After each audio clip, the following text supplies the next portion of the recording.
மகாபாரதத்தில் தர்மன் இந்திரபிரஸ்தத்தில் ராஜசூய யாகம் நடத்த முடிவெடுத்ததும் ஹஸ்தினாபுரத்திற்கு அழைப்பு அனுப்ப திருதராஷ்டிரர் உட்பட எல்லோரும் கலந்து கொண்டார்கள். இனி ஒற்றுமையாக இருக்க வேண்டுமென்று துரியோதனன் நினைத்தான்.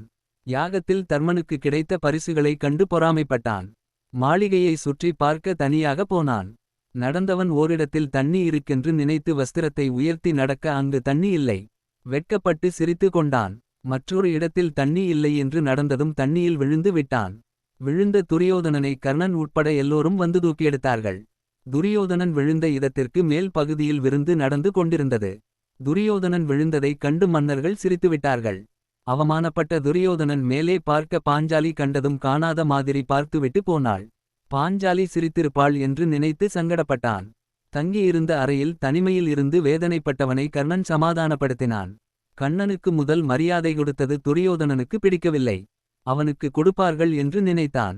கலங்காதே துரியோதனா, ஒருநாள் நம் முன் இவளை நிற்க வைக்கலாம் என்றான் கர்ணன்.